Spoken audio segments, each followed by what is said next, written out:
Langkah walau dunia sering bermasalah, usaha dan doa usahlah lupa. Sebutkanlah Bismillah, sebutkanlah Bismillah. Tidakkah kita percaya dengan hikmah yang ada padanya? Sempurna kaulah segala helah nafas yang ku hembuskan. Setiap amalku hanyalah untukmu. Bismillah. Walau sekecil mana kita langkah, walau dunia sering bermasalah, usaha dan doa usahlah lupa. Sebutkanlah Bismillah, sebutkanlah Bismillah. Walau sekecil mana kita langkah, Bismillah. Dunia sering bermasalah, Bismillah. Usaha dan doa usahlah lupa. Sebutkanlah Bismillah, sebutkanlah Bismillah.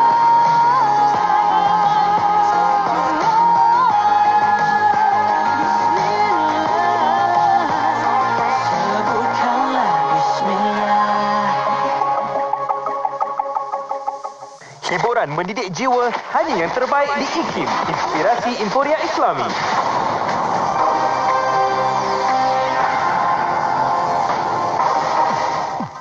Bismillahirrahmanirrahim. Assalamualaikum warahmatullahi wabarakatuh dan salam sejahtera. Bersama saya Ahmad Nazari Muhammad Yusof dalam berita IKIM. Malaysia bakal mengeluarkan sijil vaksinasi pintar sebagai dokumen pengesahan bagi individu yang telah menerima suntikan vaksin COVID-19. Justru menurut Menteri Kesihatan Datuk Seri Dr. Adham Baba, perkara tersebut sedang dibincangkan dengan Pertubuhan Kesihatan Sedunia WHO bagi memastikan sijil berkenaan diterima oleh negara lain. Dalam perkembangan berasingan pula, jelas Menteri berkenaan pengurusan suntikan vaksin COVID-19 di hospital swasta masih dalam proses perbincangan. Ketika ini, kata beliau lagi, hanya hospital kerajaan menyediakan suntikan vaksin itu secara percuma. Kerajaan Negeri Pulau Pinang memohon kepada kerajaan pusat untuk membenarkan hospital swasta di Negeri Pulau Pinang membeli vaksin COVID-19 dan menawarkan suntikan agar mereka yang berkemampuan boleh mendapatkan vaksin dengan lebih cepat. Pengerusi Jawatan Kuasa Kesihatan, Pertanian dan Industri Asas Tani dan Pembangunan Luar Bandar Pulau Pinang, Dr. Nolela Arifin berkata, perkara itu telah dimaklumkan kepada Menteri Penyelaras Program Imunisasi COVID-19 Kebangsaan, Khairi Jamaluddin, menerusi mesyuarat libat urus vaksin. Beliau turut berkata lebih 1,000 daripada jumlah keseluruhan 33,227 petugas Barisan Hadapan di Pulau Pinang telah menerima suntikan vaksin sejak Ahad lepas. Akhir sekali, pergerakan merentah zon di Sarawak masih tidak dibenarkan. Mengulas selanjut, Pengerusi Jawatan Kuasa Pengurusan Bencana Negeri JPBN, Datuk Amar Douglas Uga Imbas berkata, arahan tersebut masih buka kuasa sehingga 15 Mac ini, kecuali jika seseorang itu mendapat surat kebenaran daripada pihak polis. Menurut beliau, Kerajaan Negeri Sarawak bersetuju membuka semula kemasukan pekerja asing buka kuasa pada 1 Mac serta menambah keputusan itu dibuat berdasarkan permohonan industri yang memerlukan pekerja asing. Sekian saja berita IKIM untuk edisi 10 pagi ini. Perkembangan selanjutnya ikuti berita IKIM yang akan ke udara pada pukul 12 tengah hari nanti. Assalamualaikum warahmatullahi wabarakatuh dan teruskan kesediaan anda bersama IKIM, Inspirasi Inforia Islami. Laporan berita tadi dari sumber bernama Kapsul Masa. Pada 7 Mac 2013, persidangan Imam Besar Peringkat Kebangsaan tahun 2013 yang berlangsung di Hotel Park Avenue, Sungai Petani Kedah telah dirasmikan oleh Yang Berhormat Menteri di Jabatan Perdana Menteri Major Jeneral Datuk Seri Jamil K. bin Baharom. Persidangan tersebut merupakan anjuran Jabatan Kemajuan Islam Malaysia, JAKIM, dengan kerjasama Jabatan Hal Ehwal Agama Islam Kedah dan dihadiri seramai 120 orang para peserta yang terdiri daripada Imam Besar Masjid Persekutuan, Imam Besar Masjid Negeri dan Imam Masjid Daerah dari seluruh Malaysia. Turut hadir pada majlis perasmian ini Datuk Haji Othman bin Mustafa, Ketua Pengarah JAKIM, Syekh Suhaimi bin Saleh, Ketua Penolong Pengarah Bahagian Pengurusan Masjid Jabatan Hal Ehwal Agama Islam Negeri Kedah yang mewakili Pengarah Jabatan Hal Ehwal Agama Islam Kedah, Pengarah-pengarah Bahagian JAKIM dan Pegawai Takbir Agama Daerah Negeri Kedah. Petikan fakta ini disediakan oleh Seksyen Dokumentasi dan Penerbitan Arkib Negara Malaysia.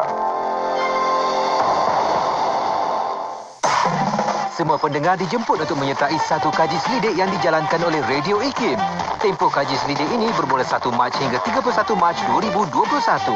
Caranya mudah sahaja. Layari laman web www.ikim.my/kajiselidik dan jawab semua soalan yang dikemukakan. Jadi tunggu apa lagi? Kunjungi segera laman web www.ikim.my/kajiselidik.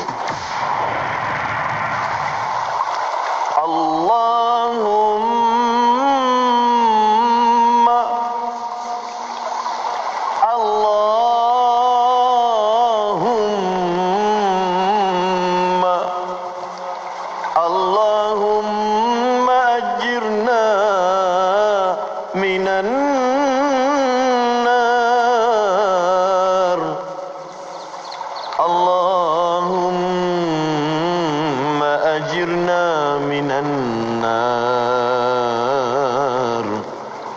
Allahumma ajirna minan nar. Ya Allah, ya Tuhan kami,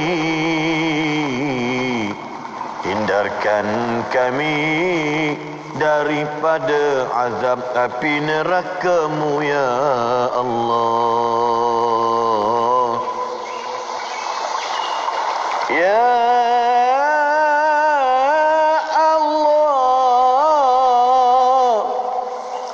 hindarkanlah kami daripada azab api neraka-Mu ya Allah. Ya Allah,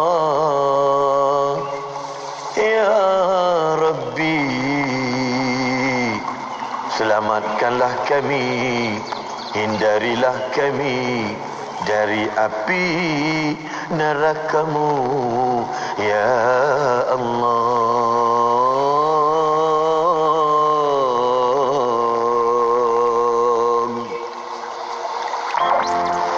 Jom jadi pemanggil bertuah dan sertai kuis inspirasi menerusi slot Warna Pagi, Destinasi dan Ekspresi setiap Isnin hingga Jumaat bermula 22 Februari hingga 16 April 2021. Rebut peluang menangi barangan cendera hati eksklusif IKIM. 3 pemenang setiap hari. Hanya di Radio IKIM, Inspirasi Inforia Islami. Selami ilmu untuk kehidupan kita seharian bersama Nur Hayati Paradi di Aspirasi 10.1. IKIM, Inspirasi Inforia Islami. Assalamualaikum warahmatullahi wabarakatuh. Dimulakan dengan lafaz suci Bismillahirrahmanirrahim. Selawat dan salam buat Rasul junjungan Nabi Muhammad sallallahu alaihi wasallam. Selamat pagi. Salam duha juga, salam aspirasi untuk semua sahabat pendengar IKIM. Tak kira di mana juga anda berada, alhamdulillah Allah rezekikan kita untuk bersama sekali lagi menerusi perkongsian di Aspirasi 10.1 bersama saya Nur Hayati Paradi untuk perkongsian hari Khamis hari ini, alhamdulillah. Dan terima kasih juga untuk sahabat-sahabat Warna Pagi sebentar tadi yang baru saja selesai tugasan mereka. 4 jam dah mereka berceloteh dalam konti ni. Moga-moga memberi manfaat, ada keberkatan dalam setiap ilmu yang dikongsikan, setiap hiburan yang diberikan kepada anda, insya-Allah menjadi pengubat kepada jiwa. Itu yang sangat-sangat kita harapkan. Apapun, bersama dengan Yati kejap lagi kita bakal mulakan perkongsian kita menerusi rancangan Tahsinul Ibadah. Kita nak sama-sama bersila, jangan bersila, tengah buat kereta jangan bersila, okey. Nak sama-sama kita belajar ya bersama dengan Ustaz Ahmad Lufi Muharram. Kita nak sambung pengajian Mantan Al-Zuhur Az-Zubat, insya-Allah, tulisan Imam Ibn Rushdan, untuk sama-sama kita kongsikan bersama dengan rakan pendengar. Dan kita dah sampai hujung-hujung juga untuk perbahasan perihal zakat, insya-Allah, untuk sama-sama kita dapatkan pencerahan, tambah ilmu, dan mudah-mudahan dengan cara ini kita lebih celik zakat, insya-Allah. Bagi anda rakan pendengar, anda boleh ikuti secara langsung, anda boleh tonton di FB dan juga di YouTube channel IKIM, dan juga pastinya di Radio Institut Kefahaman Islam Malaysia. Kita bawakan live kepada anda. Bagi anda jangan ke mana-mana, teruskan kesetiaan bersama dengan Yati. Tentunya hanya di IKIM kita mulakan pagi ini dengan bismillah. Moga-moga ada keberkatan dengan kita memulakan sesuatu dengan menggunakan nama Allah Subhanahu Wa Taala. Untuk anda teruskan bersama kami di IKIM, Inspirasi Inforia Islami.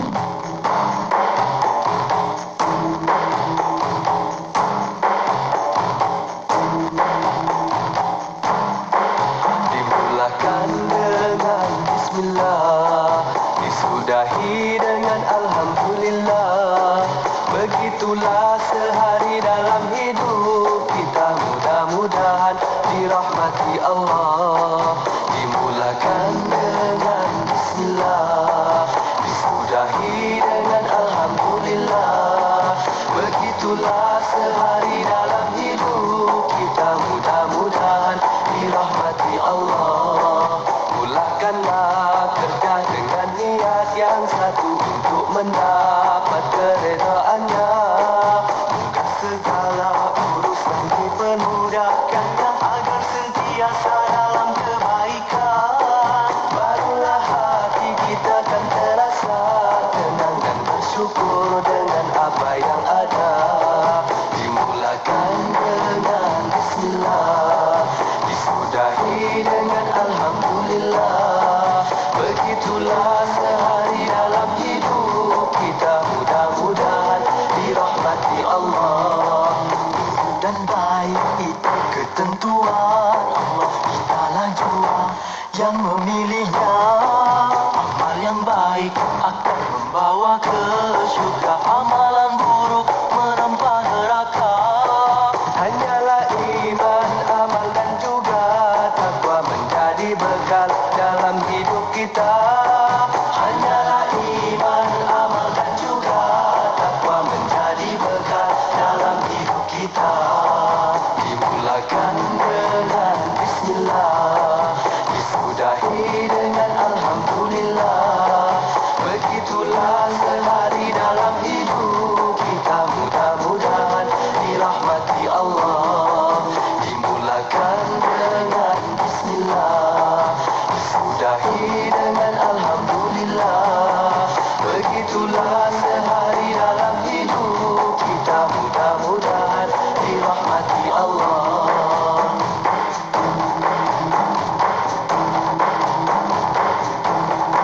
Ilmu pelita menerangi kegelapan, darilah ilmu datangnya amalan. Dari amalan lahirlah kasih sayang, saling membantu dan bekerja sama. Rezeki yang ada diulurkanlah, dan terjalin hidup harmoni bahagia. Rezeki yang ada diulurkanlah, dan terjalin hidup harmoni bahagia. Dimulakan dengan bismillah, disudahi dengan alhamdulillah. Begitulah sehari dalam hidup kita, mudah-mudahan dirahmati Allah. Dimulakan dengan bismillah, disudahi dengan alhamdulillah. Begitulah sehari dalam hidup kita, mudah-mudahan dirahmati Allah. Begitulah sehari dalam hidup kita, mudah-mudahan dirahmati Allah. Begitulah sehari dalam hidup kita, mudah-mudahan dirahmati Allah.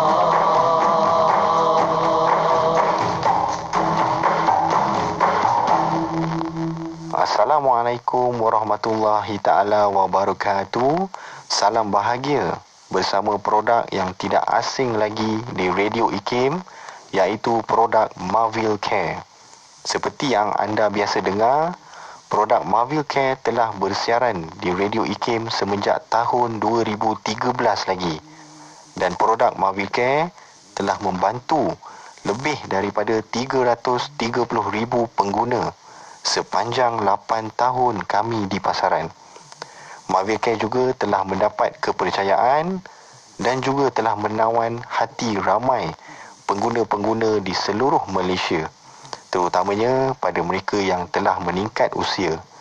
Tuan-tuan dan puan-puan, kami di Mavilcare akan terus-menerus membantu anda untuk mendapatkan keselesaan yang lebih baik.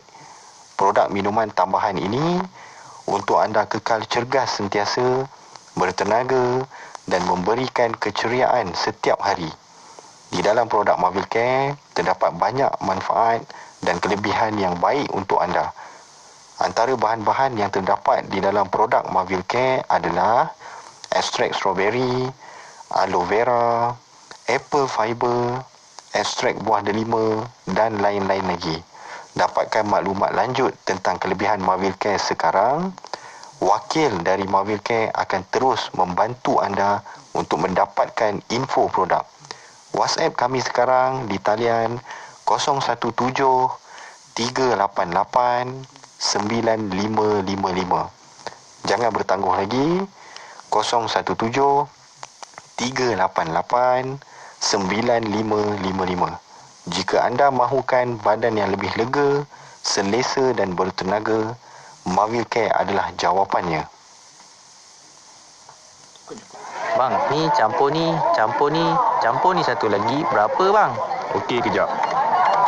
Ni harga dia. Murahnya bang. Package combo kembali lagi. Tempah sekarang sementara masih ada. Hubungi 012-686-9236 atau 017-345-2564. Tertakluk pada terma dan syarat. Hari tutup permohonan iklan adalah setiap 16 hari bulan pada setiap bulan. Al-Quran merupakan kitab petunjuk sepanjang zaman. Ia menjelaskan hakikat diri, amanah dan tanggungjawab selain kesudahan hidup insan di dunia ini. Namun disebabkan pengaruh tertentu, petunjuk Al-Quran semakin dilupakan. Apatah lagi apabila diuji dengan ujian dan kesulitan. Makna diri serta tujuan hidup diragui. Lantas kehidupan diselubungi kekecewaan dan kealpaan. Penyelesaian terbaik bagi masalah ini sudah pasti dengan kembali menurut petunjuk Al-Quran. Seminar sehari pembangunan minda Qurani ini akan membahaskan semua persoalan penting ini, iaitu takrif, ciri dan kepentingan minda Qurani, punca kehilangan makna diri dan tujuan hidup serta hakikat diri insan. Jangan lepaskan peluang mendengar perbahasan pakar yang diundang khas, iaitu yang berbahagia Profesor Datuk Dr. Zulkifli Haji Muhammad Yusof, Tuan Haji Muhammad Nur Ikram Haji Husin dan Profesor Madya Dr. Sharifah Hayati Said Ismail.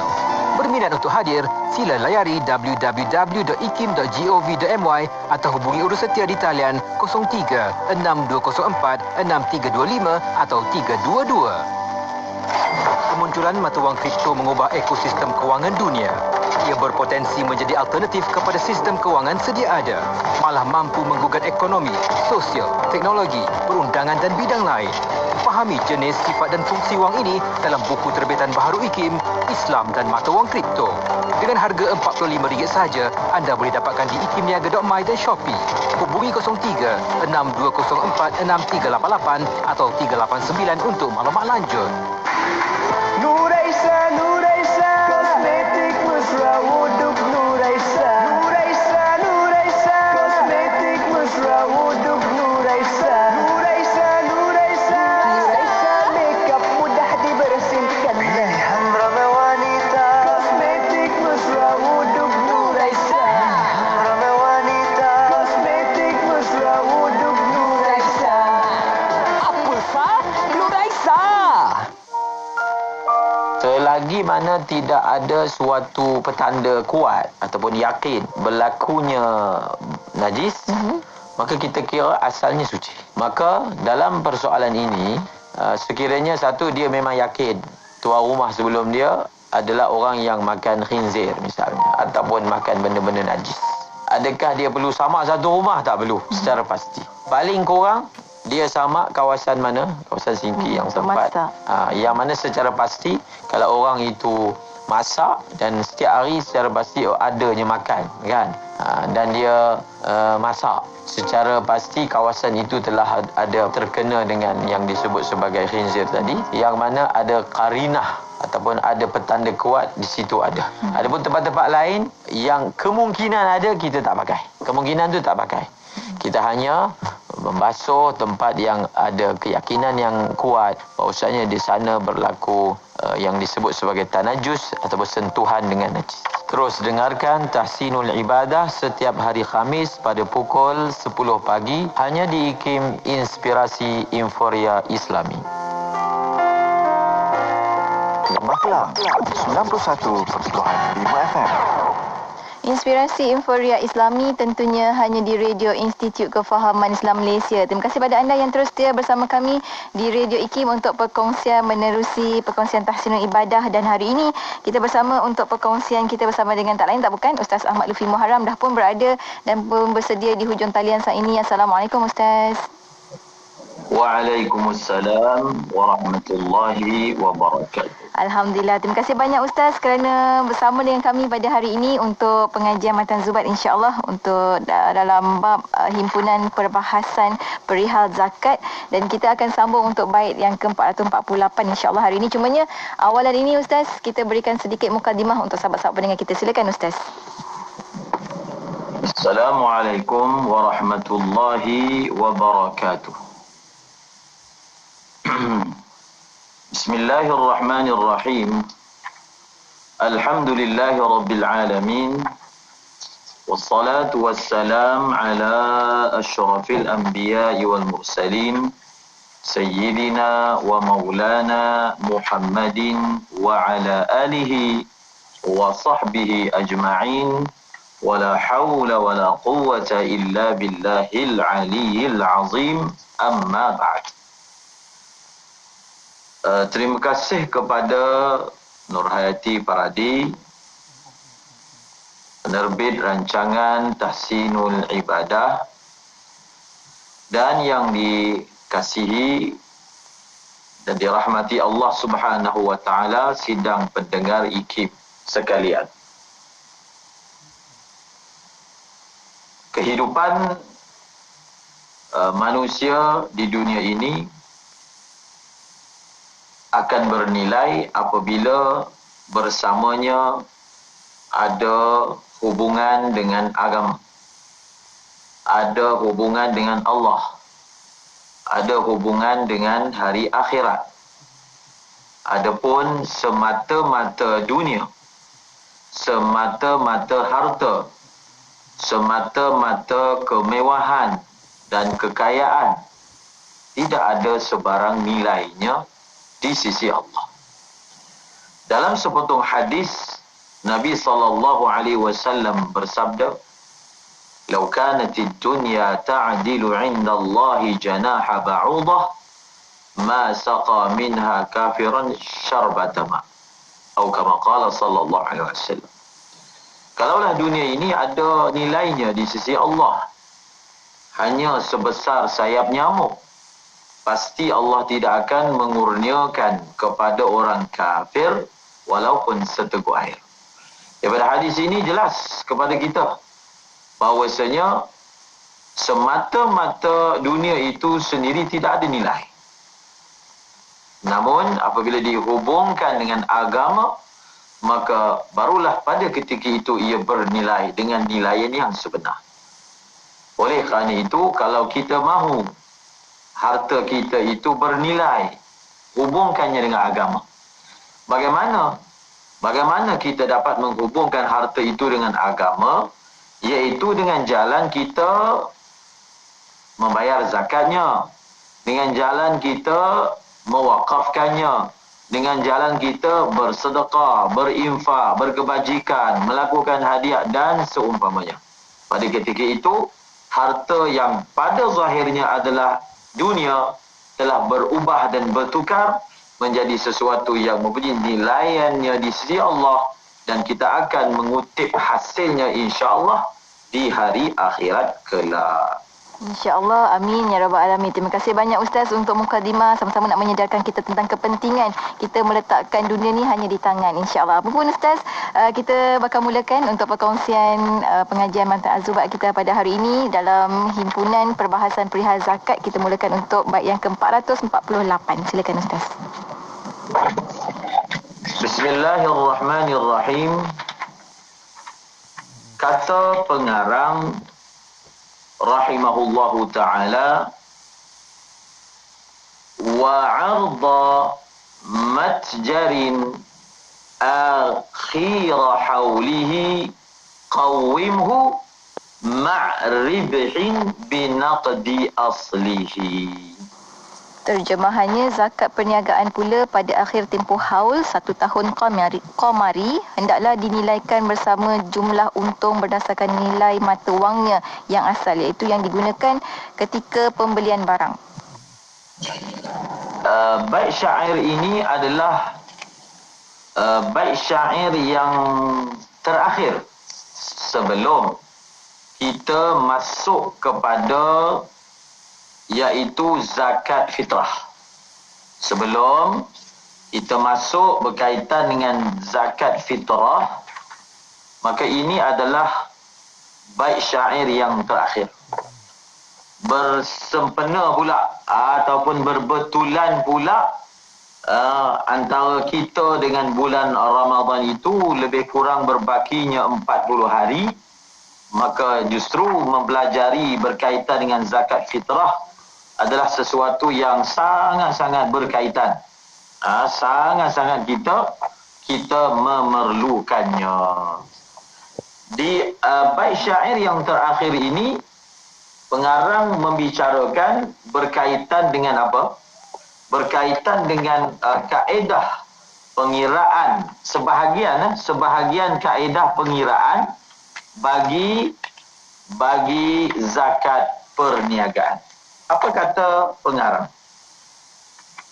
Wa 'arda matjarin akhir haulihi, dan akan barang-barang perniagaan ataupun barang-barang dagangan di akhir tahunnya, qawwimhu, nilailah olehmu akan dia. Akan barang-barang perniagaan di akhir haulnya, nilaikanlah olehmu akan dia. Dengan bahasa yang lurusnya, nilaikanlah barang-barang perniagaanmu di akhir haulnya. Okey? Ma'ribhin, kamu menilai itu bersama dengan untung. Bersama dengan untung yang dihasilkan daripada barang perniagaan tersebut. Maksudnya bila berlaku jual beli, maka akan kita dapat untung. Maka semasa pentaksiran harta zakat, jenis zakat perniagaan, maka kita perlu menilai. Kita perlu keluarkan nilai. Okey, yang pertama apa? Yang pertama, stok yang berbaki. Apa dia? Yang pertama apa dia? Kita perlu menilai stok yang berbaki. Yang kedua adalah untung yang diperolehi daripada stok tersebut. Bukan stok tersebut, daripada barang dagangan yang kita buat sepanjang tahun. Bila itu pentaksiran bagi zakat perniagaan itu akan dibuat di hujung tahun. Di hujung tahun. Di hujung tahun itu, asalnya kiraannya adalah berdasarkan tahun hijrah. Berdasarkan tahun hijrah, namun difatwakan juga untuk kita boleh mengambil tahun Masihi sebagai kiraannya. Sebagai apa? Sebagai kiraannya. Bila kita bicara hujung tahun ini, sudah tentulah kita kena tahu awal tahun. Betul tak? Nak tahu hujung tahun, sudah tentu kita perlu tahu awal tahun ataupun awal bermulanya haul. Persoalannya, bagi zakat perniagaan, bilakah bermulanya haul? Kalau zakat binatang bermulanya haul adalah bila? Bila tu bermula haul bagi zakat binatang? Bermulanya haul bagi zakat binatang adalah apabila telah sempurnanya nisab. Kita bela kambing, masa mula bela tu 20 ekor, kemudian bertambah dengan beli ke, dengan orang bagi ke, dengan beranak ke, dia sehingga berjumlah 40 ekor. Dengan genapnya jumlah kambing kita 40 ekor, maka bermulalah haul. Itu untuk kambing. Begitu juga lembu, begitu juga unta, iaitu zakat perniagaan mengikut had minima nisab mereka yang kita telah pelajari. Kalau wang simpanan pula, bermulanya haul itu daripada tarikh bermulanya jumlah duit kita genap nisab, cukup nisab. Kalau sekarang ini nisabnya 20,000, misalnya pada tarikh tertentu daripada tahun tersebut telah genapnya 20,000, maka pada tarikh tersebut telah bermulanya haul bagi harta simpanan kita. Kalaulah jumlah cukup nisab itu konsisten, tetap, tidak berkurangan daripadanya selama setahun, sama ada qamariyah ataupun syamsiah, maka pada ketika itu pada ketika itu dikatakan kepada orang itu wajiblah zakat atas dia. Itu untuk zakat-zakat selain daripada zakat perniagaan. Adapun zakat perniagaan ini belum lagi diberitahu bilakah bermulanya haul bagi zakat perniagaan. Maka jawapannya, bermulanya haul bagi zakat perniagaan itu dengan bermulanya orang itu membeli atas tujuan berniaga. Dia beli stok. Dia nak berniaga ni, semangat ni. Waktu PKP ni banyak orang berniaga. Maka dia keluarkan duit dia, air sinar contohnya, lalu dia beli sebagai modal awal. Sebagai modal awal dia telah membeli barang-barang yang dia akan berniaga, menjual barang tersebut. Mula sahaja dia beli dengan niat untuk memperdagangkannya, maka bermulalah pada tarikh itu hari yang pertama. Hari yang pertama bagi kiraan haulnya. Kalaulah ia berterusan, konsisten, dia istiqamah berniaga. Dia istiqamah berniaga berterusan sehinggalah setahun. Pada ketika itu, di hujung tahun tersebut, hendaklah dia membuat apa? Membuat taksiran. Membuat taksiran untuk dia tahu adakah dia telah cukup nisab untuk bayar zakat ataupun tidak. Orang yang wajib bayar zakat perniagaan ini adalah apabila setelah ditaksir nilai itu telah mencapai nisab. Berapakah nisab bagi zakat perniagaan? Itu soalan pertama dulu. Nisab bagi zakat perniagaan adalah sama dengan nisab wang. Berapa nisab wang? Misalnya 20,000. Begitulah juga nisab bagi zakat perniagaan. Namun persoalan belum tuntas lagi. Setelah kita mengetahui zakat perniagaan itu nisabnya adalah berapa tadi? 20,000. Maka soalannya bagaimana cara nak kira? Apa yang hendak dikira, betul tak? Itu soalan yang wajar. Wajar atau tak wajar? Wajar. Soalan yang wajar. Kerana tanpa jawapan daripada soalan itu, kita tidak tahu adakah kita telah cukup nisab ataupun tidak. Maka apa yang perlu dilakukan, dia perlu tahu di antara harta syarikat dia yang mana dimasukkan dalam pentaksiran nilai, yang mana tidak dimasukkan. Saya cerita dulu yang tidak dimasukkan. Yang tidak dimasukkan ini, contoh pertama, perkakas perniagaan. Alat perniagaan. Misalnya kita ada aset syarikat dalam bentuk komputer, perabot, mungkin lagi kenderaan dan seumpamanya. Mesin fotostat dan seumpamanya. Jadi ini dipanggil alat perniagaan. Alat perniagaan kita tak akan taksirkan dia. Kita tak akan masukkan dia ketika menilai. Sebab dia bukanlah benda yang dijual. Dia adalah sebagai alat membantu perniagaan. So tidak dimasukkan. Apalagi yang kita tak masukkan? Property. Property yang bukan dijual. Dia ada aset kita. Misalnya kita ada kedai yang kita beli, contoh. Dia tidak dimasukkan. Kerana yang akan ditaksir nilainya itu adalah barang dagangan, stok. Barang dagangan. Apa lagi contoh yang tidak dimasukkan? Bahan mentah. Bahan mentah. Kita meniaga, misalnya mungkin perabot, bahan mentahnya kayu. Contoh, bahan mentahnya besi. Contoh, adakah ketika di hujung tahun kita membuat kiraan stok untuk mengetahui zakat? Adakah kita akan masukkan juga taksiran nilai bagi bahan mentah ini? Tidak. Kerana apa? Dia tidak dikategorikan sebagai barang dagangan. Yang akan ditaksirkan hanyalah apa?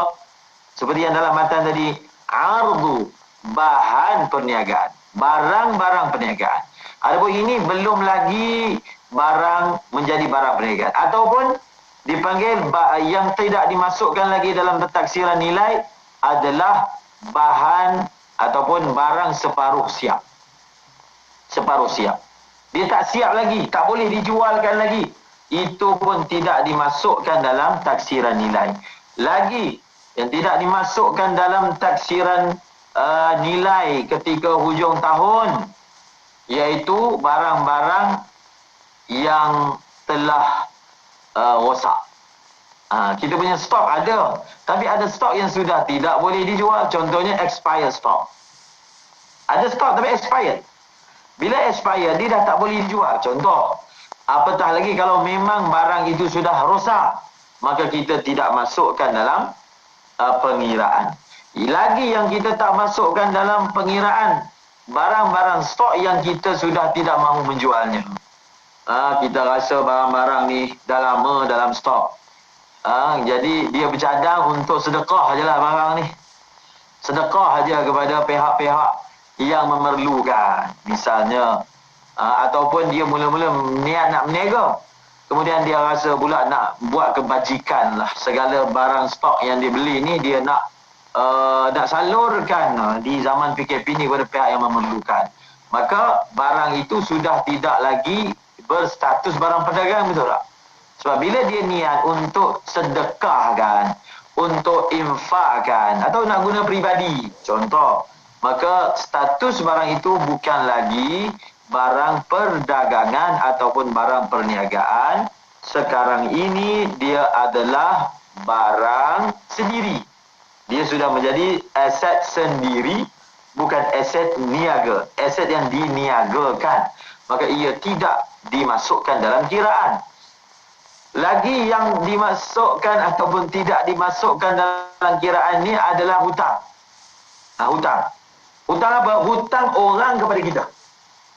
Hutang orang kepada kita ini, adakah kita akan masukkan hutang orang kepada kita, hutang orang kepada syarikat? Syarikat ini jenis menjual. Dia menjual jenis kredit secara hutang. Maka banyaklah hutang-hutang itu. Kalau hutang itu dijelmakan dalam bentuk duit, banyaklah. Mungkin ratus ribu. Soalannya, semasa pentaksiran berlaku, adakah hutang-hutang itu kita anggap ada? Hutang itu belum ada lagi, ni hutang. Adakah kita anggap duit itu dah ada? Dah ada. Maka jawapan dia, saya pernah sebut berkali-kali sebenarnya dalam IKIM ini, untuk kita mengingati ataupun mengetahui hutang orang lain kepada kita yang jenis apa yang dimasukkan dalam taksiran, dia memerlukan berapa syarat? Dia memerlukan 3 syarat. Dia memerlukan berapa? 3 syarat. Boleh sebut tak 3 syarat tu? Yang pertama, Dia boleh dibayar. Yang berhutang itu adalah musir, orang yang mampu bayar. Yang berhutang itu adalah musir, jenis bangsa mampu bayar. Yang kedua, yang berhutang itu adalah hutang tersebut telah sampai waktu pembayarannya. Telah sampai apa? Waktu pembayarannya. Dan yang ketiga, yang berhutang itu adalah bukan jenis ketegar ataupun liat ataupun mustahil untuk dapat balik hutang daripada dia. Sekiranya cukup syarat-syarat ini, maka apa? Maka barulah kita akan masukkan hutang tersebut dalam pentaksiran. Walaupun belum kita dapat di tangan, kita anggap sudah dapat. Jadi itu dimasukkan. Jadi setelah kita tahu ni benda yang tak perlu dimasukkan, kita tahulah benda yang kena dimasukkan. Yang perlu dimasukkan paling asas sekali adalah aset. Apa dia? Yang paling asas sekali yang dimasukkan adalah apa? Adalah bukan aset, stok. Stok. Stok. Jadi bila stok boleh dimasukkan. Kemudian wang yang ada hasil jualan, maka dimasukkan sama ada untung ataupun tidak ada untung, dimasukkan. Kemudian daripada situlah kita tengok, daripada penjumlahan tersebut mencecah 20,000 misalnya, maka wajiblah dibayar zakat. Banyaknya berapa? 2.5%, sama sebiji macam zakat harta. Baik, Alhamdulillah. Kita akan menjerit seketika Ustaz dan juga rakan pendengar untuk kita sama-sama khadamkan apa yang kita dah belajar pada hari ini. Kita akan kongsikan selepas ini sikit lagi untuk perkongsian kita dalam bab perhimpunan perihal zakat. Anda ada soalan juga anda boleh ajukan insya-Allah di Facebook IKIM, di YouTube channel IKIM dan juga di WhatsApp IKIM di 011290040004. Kita berhenti rehat seketika, kembali selepas ini tentunya hanya di IKIM, Inspirasi Inforia Islami.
Selawat dan salam buat Rasul junjungan Nabi Muhammad sallallahu alaihi wasallam. Alhamdulillah masih lagi kita bersama menerusi perkongsian dalam tahsin ibadah.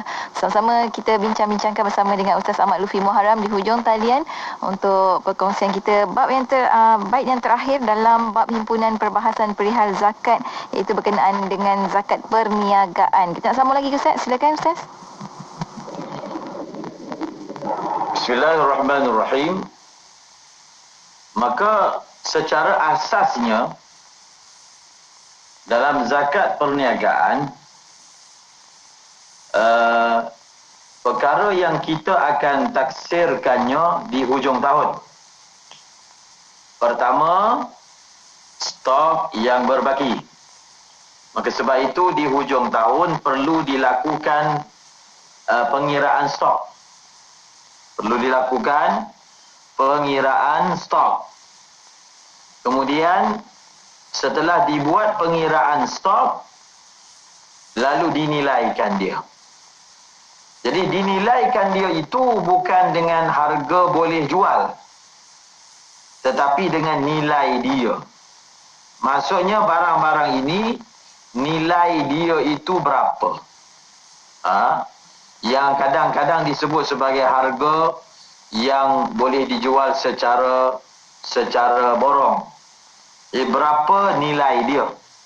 Dan sekiranya nilainya itu mencapai nilai nisab seperti yang kita sebutkan tadi, maka wajiblah dibayar zakat perniagaan tersebut. Termasuk juga yang kita akan masukkan juga adalah wang tunai yang merupakan hasil daripada jualan.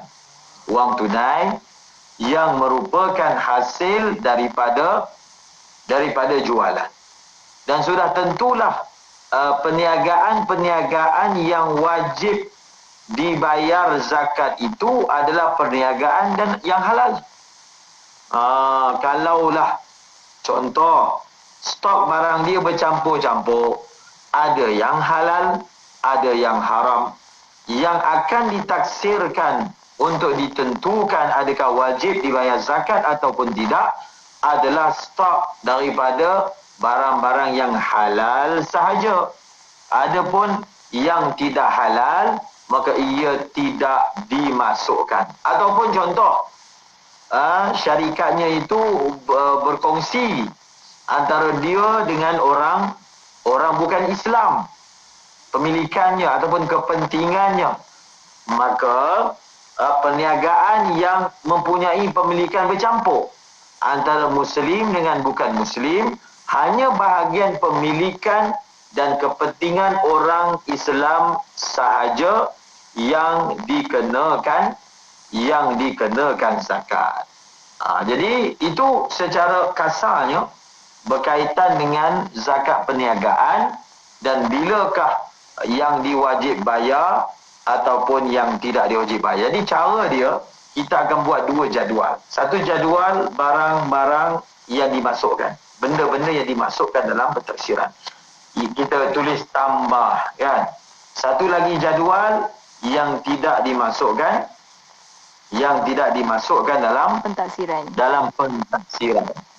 Jadi bila kita jelas itu, kita hanya campurkan yang dimasukkan dalam pentaksiran dan pencampuran, maka keluar hasil itu kita sudah tahu berapakah zakat yang sebenarnya yang perlu kita lunaskan.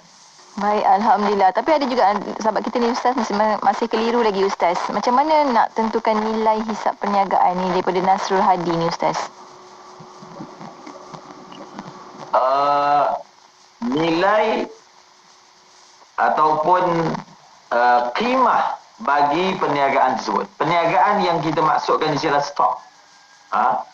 Sebab itu di awal pembahasan zakat perniagaan kita dah sebut istilah perkataan perniagaan ini, rujukannya bagi uruf kita ni umum.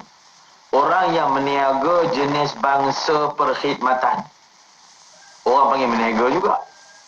Orang yang meniaga jenis bangsa ni maksud jenis lah, jenis bangsa penyewaan. Contohnya dia ada kanopi, penyediaan dewan, penyediaan perkakas perkahwinan. Contoh kan, kelengkapan perkahwinan.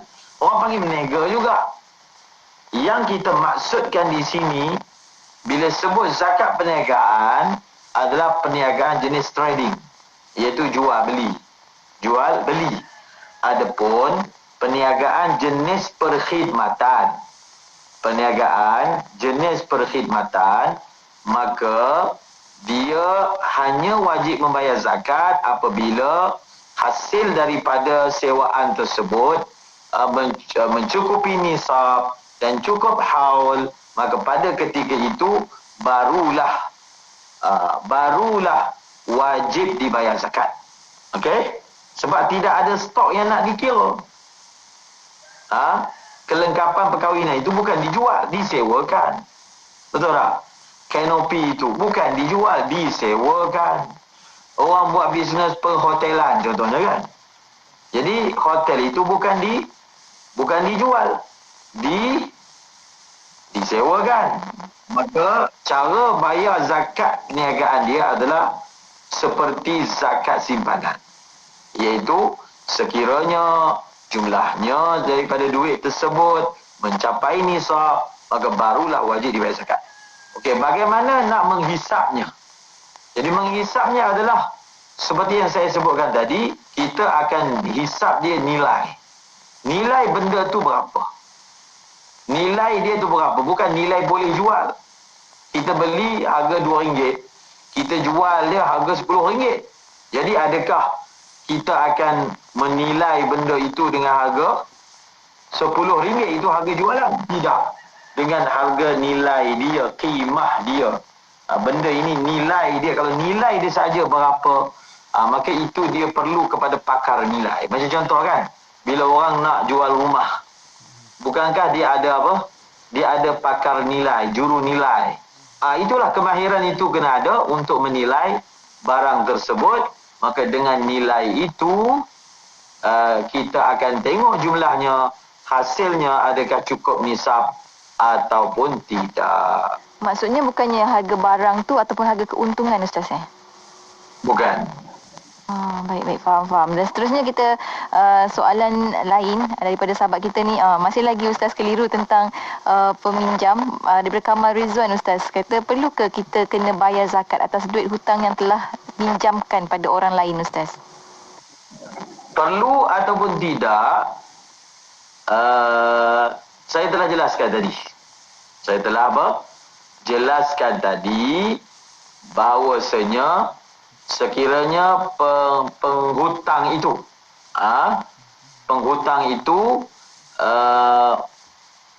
cukup berapa syarat tadi?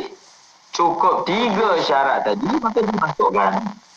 Kalau tidak cukup 3 syarat tadi, tidak dimasukkan. Syarat yang pertama, yang berhutang itu mampu. Syarat yang kedua, hutang itu telah sampai waktu membayarnya. Syarat yang ketiga, penghutang itu bukan jenis bangsa ketegak, payah nak bayar. Maka cukup 3 syarat itu, maka dimasukkanlah dalam apa? Dimasukkanlah dalam kiraan. Kalau tidak dimasukkan. Baik, terima kasih banyak Ustaz. Seterusnya Ustaz ni lari sikit daripada tajuk kita tentang zakat perniagaan. Sahabat kita ni Puan Siti dari Petaling Jaya. Bagaimana nak mengira zakat dalam situasi contohnya ada wang simpanan tabung haji RM6,000. Lepas tu simpanan takaful pendidikan ada RM15,000. Bolehkah dikira sekali untuk dikeluarkan zakat bila cukup haul Ustaz? Zakat simpanan tabung haji sudah dibayar oleh tabung haji. Kalau dia sudah dibayar oleh tabung haji, kita tidaklah perlu nak membayarnya kali kedua. Okey? Namun, kita andailah. Ini andaian. Contohlah, tabung haji ke mana-mana tempat simpanan ke, dia tidak membayar zakat bagi wang simpanan kita. Dia tidak membayar. Jadi jumlah yang ada di sana 6,000. Kemudian kita ada lagi simpanan apa itu disebut tadi, takaful pendidikan 15,000. Maka ia dicampur tu. Akan dicampur kedua-duanya. Akan dicampur kedua-duanya dengan syarat pemilikan dia itu samalah waktu dia. Sekarang ini sudah berjumlah 6,000. Sekarang ini sudah berjumlah 15,000. Maka ketika membayar zakat, kita akan gabungkan, ya. Kita akan gabungkan semua duit simpanan kita. Yang bawah bantal, yang bawah seat kereta, yang dalam tabung, yang itu semua tu dimasukkan tu. Jangan fokus dia dalam bank dia. Kalau bank dia ada 3 bank, dia ada bank dia di simpanan, dia masukkan dalam pelaburan, dia masukkan dalam begitu gini kan. Yang semuanya bersifat dan bersatu simpanan.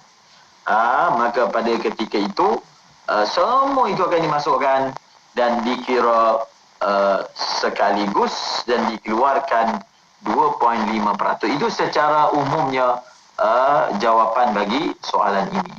Baik, satu lagi soalan boleh tu Ustaz? Soalan daripada sahabat kita ni, Kak Aji katanya, apa hukum trade in barang kemas Ustaz? Trade in. Okey. Trade in ni orang buat macam mana? Dia akan membeli barang kemas baru. Betul Ustaz. Dengan duit dia lah, dengan duit suami dia. Kemudian barang kemas itu bila nak di trade in, harga dia dikatakan misalnya 2,000. Dia akan membeli barang kemas bernilai 4,000.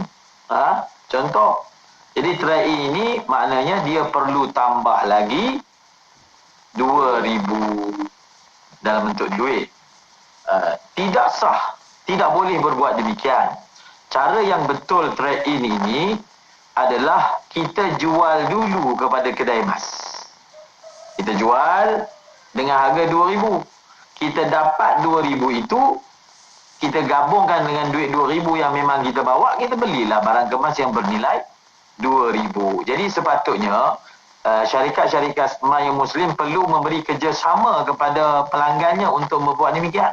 InsyaAllah pelanggannya tak lari, memang dia nak trade in, bukan dia nak jual. Sebab saya pun pernah lakukan dalam trade in ini, kita pergi kepada kedai emas bukan Islam. Yang kita terangkan kami nak buat macam ni. Kami nak buat macam ni. Maksudnya kami nak jual dulu, dapat duit, kemudian barulah kita beli semula. Jadi dia setuju, tak ada masalah. Jadi maknanya asalkan orang berniaga tu dia untung. Maka begitulah juga kalau orang bukan Islam pun dia boleh faham. Benda itu tidaklah rumit dan sulit. Maka apatah lagi kita sebagai peniaga yang beragama Islam, yang lebih-lebih lagi lah sepatutnya memberi kemudahan urus niaga seperti itu demi melaksanakan perintah supaya jangan berlaku yang dipanggil unsur riba. Sebab apa? Bila dia nak beli barang kemas yang 4,000, dia tukar dengan apa? Dia tukar dengan barang kemas yang 2,000. Jadi 2,000 ni biasanya gram dia taklah sama. Betul tak? Gram dia tak samalah dengan gram yang 4,000. Bila berlaku pertukaran gram tak sama. Gram dia tak sama. Jadi bila gram dia tak sama, dia akan berlaku tidak cukup syarat dipanggil kalau barang ribawi, dia hendaklah adanya sama banyak mumathalah. Walaupun di top up dengan duit, tetapi dia tidak dikira sah. Dalam bab fiqh ni dipanggil permasalahan ini, permasalahan dipanggil mud dan ajwah. Mud wa ajwah. Mud ajwah. Maka hukumnya adalah tidak boleh, dan kita ada cara sebenarnya untuk melunaskannya. Kalau saya boleh tambah satu kisah, Maulana Yahya Al-Kandahlawi, ayah kepada Maulana Zakaria Al-Kandahlawi. Beliau berurus niaga dengan satu orang yang bukan beragama Islam, Hindu di sana. Jadi yang menjual emas. Lalu beliau ketika ingin melakukan trade-in, beliau ajar kepada peniaga tersebut, kena buat macam ni, kami nak buat macam ni. Iaitu apa? Dijual dulu, dipulangkan balik duit, kemudian dibeli semula.